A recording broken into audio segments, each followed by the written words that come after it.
welcome to my channel. We are going to Tsing Bridge today. So, nag-stop po kami dito sa toll gate. Ito po yung first stop ng bus. So, samahan nyo kami.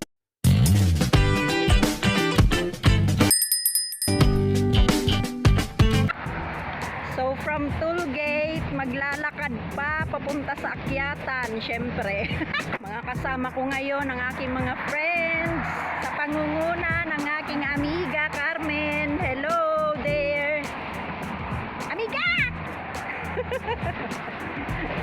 Yan, siyang nakakaalam kung saan yung lugar. Ayan, ang aking Banji. Ay, wala daw siyang lipstick. Nakakahiya naman. At isa pang friend, si Myra.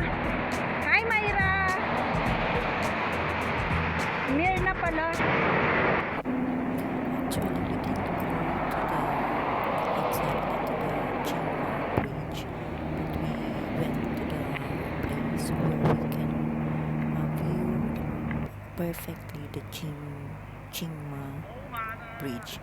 That's the Tsingma bridge, as you can see.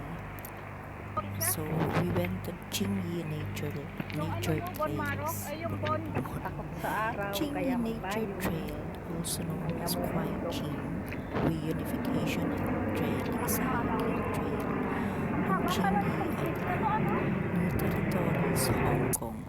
At the highest point, it has a view of Rambler Channel and Mawan Channel with Ting Khao Bridge and Tsingma Bridge spanning. Tsingma Bridge is a bridge in Hong Kong. It is its 14th longest span suspension bridge and was the second longest at time of completion. The bridge was named after the two islands it connects, namely Tsing and Mawan.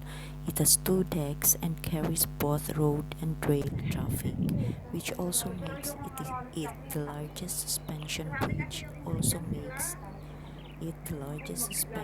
Of this type.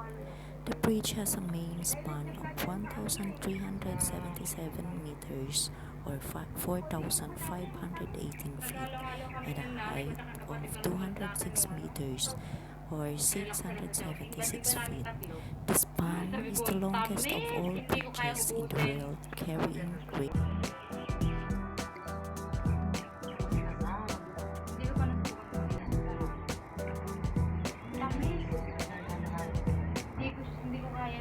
Amiga Carmen, salamat sa masarap na pansit, at sa iyo Myra sa masarap na puto at tinapay.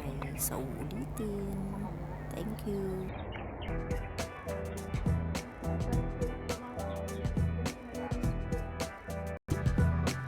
Neri, mag-tiktok tayo. Ang ganda ng background. Sige. Nakita nga ako nagtitiktok eh. Sige. Ang background niya doon sa ano. Mag-tiktok ka.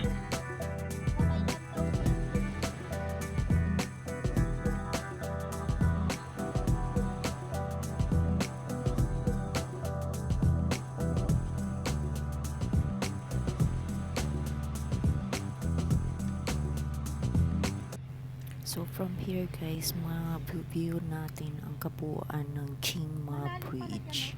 Thank you for watching.